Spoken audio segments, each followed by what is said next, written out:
பார்க்கலாம்னா மீனராசிக்காரர்களுக்கு மே 2026 எத்தகைய ஒரு மாதமாக பலா பலன்கள் நிறைந்த ஒரு மாதமாக சயின்டிபிக் வேதிக் அஸ்ட்ராலஜி முறையில எதையும் மிகைப்படுத்தாமல் ஒரு கிரகம் ஒரு இடத்துல இருக்கும் பொழுது எது மாதிரி தாக்கத்தை கொடுக்கிறார், உங்களுடைய கர்மவினை எப்படி செயல்பட போகிறதுங்கிறது இந்திய வேத ஜோதிடத்தின் அடிப்படையிலான ஒளி தத்துவ பிரகாரம் பரிகாரம் அது மாதிரி விஷயம் மூட நம்பிக்கையில போகாமல் உள்ளது உள்ளவாறு பார்க்க போகிறோம். மே 2026 பிறக்கும் பொழுது மீனராசிக்காரர் பாத்தீங்கன்னா ஜென்மசனியின் தாக்கத்துல இருக்க போறாங்க. குரு 4ஆம் இடத்துல இருக்கிறார். ஜூன் மாசம் தான் பயிற்சி ஆகிறார். ஸோ மேல எந்த மாற்றமும் இல்லை. 12ல ராகு, 6ல கேது.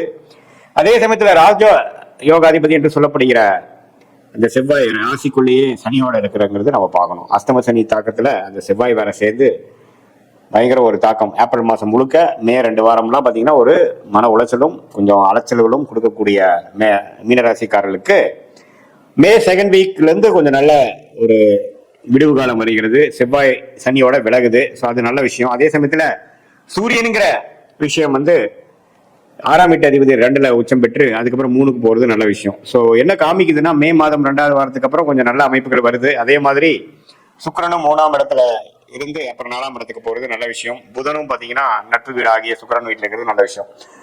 ஸோ ஜென்மசனியால் பாதிக்கப்பட்டிருக்கக்கூடிய மீனராசிக்காரர்கள் கொஞ்சம் மனம் சஞ்சலமாகவும் மனம் டல்லாகவும் எந்த ஒரு முடிவும் எடுக்க முடியாத அமைப்பாகவும் கொஞ்சம் சோம்பேறித்தனம் உள்ளவாகவும் அது மாதிரி அமைப்பு தான் போகும். அலைச்சல்கள் ரொம்ப நிறைய இருக்கும்.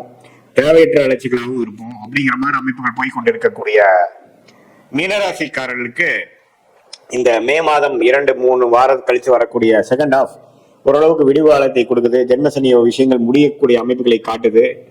அதுக்கப்புறம் வரக்கூடிய குரு பயிற்சி ஜூன் மாசத்துக்கு அப்புறம் ஜென்மசனி ஆகிய சனியவே பார்க்கறதுனால உண்மையே அதோட தாக்கங்கள் குறையும். ஸோ அதுக்கு வேணுங்கிற சில அடிப்படையான ஃபவுண்டேஷனான சில நல்ல விஷயங்கள் உங்க தொழிலையா இருக்கட்டும், உங்க வேலையிலையா இருக்கட்டும், உங்க உறவுகளையா இருக்கட்டும், எல்லாத்துலேயுமே ஒரு நல்ல மாற்றத்தை கொடுக்கக்கூடிய அமைப்பு மே 2வது வாரத்துல இருந்து மீனராசிக்காரர்களுக்கு அந்த குரு பயிற்சிக்கு முன்னாடி வரக்கூடிய நல்ல அமைப்பை வாழ்க்கை சம்பவங்களாக அடிப்படைகளாக அமைச்சு கொடுக்கக்கூடிய ஒரு அமைப்பு இந்த செவ்வாய் சனியோட விலகுறதும் சுக்கிரனோட வீட்டுல புதன் வருவதும் சுக்கிரன் 4ஆம் இடத்துக்கு போய் 10ஆம் இடத்தை பார்ப்பதும் இது மாதிரி நல்ல அமைப்புகளை கொடுக்கக்கூடிய அமைப்பாக மீனராசிக்காரர்கள் இருக்கு. ஸோ இதுவரை மன உளைச்சலும் அலைச்சல்களும் மன விரக்திகளும் தேவையற்ற மனசோர்வுகளும் இருக்கக்கூடிய மீனராசிக்காரர்களுக்கு ஓரளவுக்கு ரிலீஸ் கொடுக்கக்கூடிய ஒரு விடிவு காலம் கொடுக்கக்கூடிய அமைப்பாக மே மாதம் குறிப்பா சொல்லணும்னா செகண்ட் ஹாஃப்ல இருந்து கொஞ்சம் பார்க்கலாம்.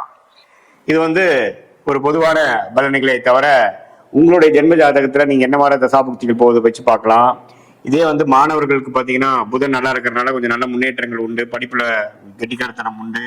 காம்படிட்டிவ் எக்ஸாம்ஸ் கிளியர் பண்ணக்கூடிய அமைப்புகளும் இருக்கு. அதே மாதிரி உங்களுடைய ஜாதகத்துல எது மாதிரி புதன் இருக்கு, உங்களுடைய தசாபுக்திகள் என்ன லக்னத்துல பிறந்தீங்க, அதே மாதிரி அந்த லக்னத்துக்கு ஏத்த மாதிரி ஒரு நல்ல தசாபுக்திகள் போய் கொண்டிருக்கிறதா, அந்த தசநாதன் புக்திநாதன் உங்களுடைய பிறந்த தேதி பிறந்த நேரம் பிறந்த ஊரை வைத்து வரக்கூடிய திருக்கணித பஞ்சாங்கத்துல எப்படி இருக்கிறார், ஸ்தானபலம் என்ன, திக்பலம் என்ன, திருப்பலம் என்ன, யார் யாரை பாக்குறாங்க, எந்த இடத்துல இருக்கிறாங்க, லக்னத்துக்கு எந்த இடத்துல இருக்கிறது, எந்த ஆதிபத்தை கொடுக்கிறார் அப்படிங்கறதெல்லாம் தீர நம்ம ஆராய்ந்து அதுக்கு பிரகாரம் நம்மளுடைய சயின்டிபிக் வேதிக் அஸ்ட்ராலஜி முறையில எந்த விதத்தையும் மிகைப்படுத்தாமல் ஒரு கிரகம் ஒரு டிகிரி அடிப்படையில இருந்து ஒரு டிகிரிலையும் ஒரு கிரகம் இருக்க நீங்க பிறக்கும் பொழுது எது மாதிரியான ஒரு கர்ம வினை உங்களுக்கு கொடுக்குது, எந்த தாக்கத்துல நீங்க பிறந்திருக்கீங்க, எது மாதிரி வாழ்க்கையை வாழணும் அப்படிங்கறதுக்காக இந்த பிறவி எடுத்துக்கொண்டீர்கள் அப்படிங்கிற ஒரு விஷயத்தை புரிந்து கொள்ளக்கூடிய ஒரு அற்புதமான ஒரு சாஸ்திரம் தான் இந்திய வேத ஜோதிடங்கிறது நம்ம புரிஞ்சுக்கணும்.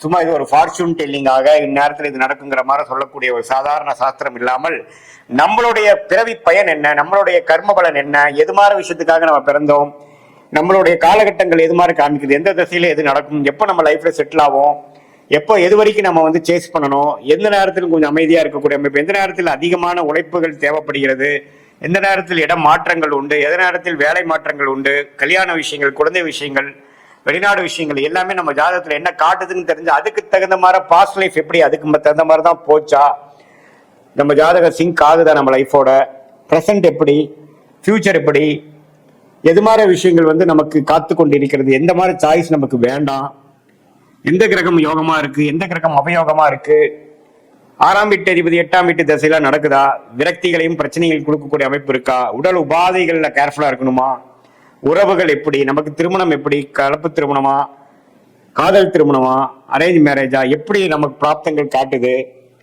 சீனியர் சிட்டிசன்ஸ்க்குலாம் ஹெல்த் விஷயங்கள் எப்படி இருக்கு, அவங்க ரிட்டையர்மெண்ட் எப்போ வருது மாதிரி இருக்கு, எப்போ வந்து அவங்க வேலையிலேருந்து கொஞ்சம் ஓய்வு பெறுவாங்க, தொழிலில் எப்போ செட்டில் ஆவாங்க, அது மாதிரி எல்லா வாழ்க்கைக்கு தேவையான எல்லா வயதினருக்கும் தேவையான வாழ்க்கை குறிப்புகள், வாழ்க்கைக்கு வேணுங்கிற அந்தந்த அடிப்படையான அந்தந்த ஏஜில் வரக்கூடிய கேள்விகள், அதுக்கு தகுந்த மாதிரி ஒரு கிளாரிட்டி எல்லாமே சயின்டிபிக் வேதிக் அஸ்ட்ராலஜி முறையில ஒரு ஒரு கிரகமும் உங்க ஜாதகத்தில் எப்படி இருக்கு, என்ன தசை நடக்குது, புக்தி நடக்குது, அந்தரம் நடக்குது, சூக்ஷமம் நடக்குதுங்கிற வாரக்கணக்கில் நாம வந்து பலன்களை எடுத்து எது மாதிரி லக்னத்துக்கு எது மாதிரி விஷயத்தை கொடுக்கும். லக்னாதிபதி வைத்து தான் எல்லாம் சொல்ல முடியும். லக்னம் ஸ்ட்ராங்கா இருக்கா, லக்னம் எதை குறிக்குது, நீங்க எதை தேடி போய் கொண்டிருக்கிறீர்கள், பினான்சியல் குளோரி தேடுறீங்களா, மன அமைதியை தேடுறீங்களா, உறவுகளை வந்து ஒரு ஹார்மோனியஸ்னஸ் அன்னோனியத்தை தேடுறீங்களா, குழந்தைகள் நல்லா வரணும்னு தேடுறீங்களா, அல்லது சிற்றின்பத்துக்கு தேடுறீங்களா, பேரின்பத்துக்கு தேடுறீங்களா, ஆன்மீக தேடுதல் உண்டா, எது மாதிரி விஷயத்துக்காக உங்களுடைய வாழ்க்கை பயணம் போய்கொண்டிருக்கிறதுங்கிறதா நம்மளுடைய ஜாதகத்துல புதைந்து கிடக்கக்கூடிய விஷயமாக சயின்டிபிக் வேதிக் அஸ்ட்ராலஜி முறையாக பார்த்து அது மூலமாக எது மாதிரி விஷயங்கள் நம்ம எடுக்கலாம், எது மாதிரி விஷயங்களை நம்ம தவிர்க்கலாம் அப்படிங்கிறது பார்த்தோம்னா தேவையற்ற சமய விரயங்கள், தேவையற்ற பொருள் விரயங்களை தவிர்த்து நம்மளுடைய பிராப்தம் என்ன, நம்மளுடைய தோஷம் என்ன, நாம வாங்கி வந்த வரன் என்ன, எந்த கிரகம் நமக்கு சாதகமாக இருக்கிறது, அந்த கிரகத்தின் வேலை தொழில் படிப்பைக்கு நம்ம போனோம்னா நம்ம வாழ்க்கையை எளிதில் அமைச்சு கொள்ளலாம், எந்த நேரத்தில் அடக்கி வாசிக்கலாம், எந்த நேரத்தில் நம்ம வந்து கொஞ்சம் ரிஸ்க் எடுக்கக்கூடிய அமைப்புகள் நமக்கு நல்ல பலன்களை கொடுக்கும் அப்படிங்கிறதை நம்ம துல்லியமாக உங்களுடைய பிறந்த தேதி, பிறந்த நேரம், பிறந்த ஊரை வைத்து வரக்கூடிய திருக்கணித பஞ்சாங்கத்தில் வரக்கூடிய ஜாதகத்து மூலமாக பார்த்து அதையே இப்ப நம்ம சொன்ன கோச்சாரத்துல வரக்கூடிய இந்த குரு பயிற்சி, ராகு பயிற்சி, சனி பயிற்சி, இந்த மாத பயிற்சி நம்ம எப்படி பொது பலமா பார்த்தோம் பார்த்தீங்களா, அதையும் சேர்த்து வைத்து பார்க்கும் பொழுது ஒண்ணுமே துல்லியமான பலன்கள் எடுத்து அது மூலமாக நம்மளுடைய லைஃப் பொட்டன்ஷியல் என்ன, நம்மளுடைய கோல்ஸ் என்ன, எந்த நேரத்தில் எப்படி செய்யலாம், எப்படி ஒருத்தருக்கு கூகுள் மேப் வந்து ஒரு இடத்துல இருந்து ஒரு இடத்து போய் சேர்வதற்கு, தெரியாத இடத்து போய் சேர்வதற்கு அது உதவிகரமாக இருக்குது ஒழிய அது நாம தான் போய் டிராவல் பண்ணணும். கூகுள் மேப் உங்களை தூக்கிட்டு போய் விடாது. அதே போல இந்திய வேத ஜோதிட அடிப்படையிலான சயின்டிபிக் வேதிக் அஸ்ட்ராலஜி முறை உங்களுக்கு என்ன மாதிரி பேட்டர்ன், என்ன மாதிரி ஒரு ட்ரெஜெக்டரி, என்ன மாதிரி ஒரு வடிவத்துக்குள்ள உங்க வாழ்க்கை போய் கொண்டிருக்கிறது, எதை நோக்கி நம்ம போய் கொண்டிருக்கிறோம், எப்போ நேரத்தில் எதை செய்தால் நமக்கு எளிதில் நம்மளுடைய குறிக்கோள்கள் அடைய முடியும், நம்மளுடைய தேவையற்ற விஷயங்களை நம்ம தவிர்த்தாவே பாத்தீங்கன்னா செய்ய வேண்டிய விஷயத்த நல்லா செய்யலாம். நிறைய பாத்தீங்கன்னா நம்ம டிஸ்ட்ராக்டடா போயிடுறோம், படிக்கிற விஷயத்துல இருக்கட்டும், வேலை விஷயமா இருக்கட்டும். பண்ணிய 1 வருஷம் 2 வருஷம் போனதுக்கு அப்புறம் தான் அது நமக்கு உகந்தது இல்லை, நமக்கு அது சரி வரல அப்படின்னு நினைக்கிறோம். அது முதலே நமக்கு தெரிஞ்சு வருமுன் காப்போம் அப்படிங்கிற ஒரு விஷயத்துல சயின்டிபிக் வேதிக் அஸ்ட்ராலஜி முறையில் நம்மளோட கர்ம வினைகளை கிரகத்தின் சஞ்சாரங்கள் மூலமாகவும் கோச்சார பலன்கள் மூலமாகவும் டிரான்சிட் அஸ்ட்ராலஜி என்று சொல்லப்படுகிற முறையிலையும் பார்த்து அது உங்களுடைய துல்லியமான தசாபுக்தியில் வச்சு சிங்க் பண்ணி நம்ம பார்க்கும் பொழுது துல்லியமான பலன்கள் எடுத்து அது மூலமா வாழ்க்கையில் எதிர்நீச்சல் போடாமல் வாழ்க்கையை ஜெயிக்க முடியும் என்று சொல்ல விரும்புகிறேன். மீண்டும் மற்றொரு காணொளியில் சந்திப்போம். நன்றி, வணக்கம்.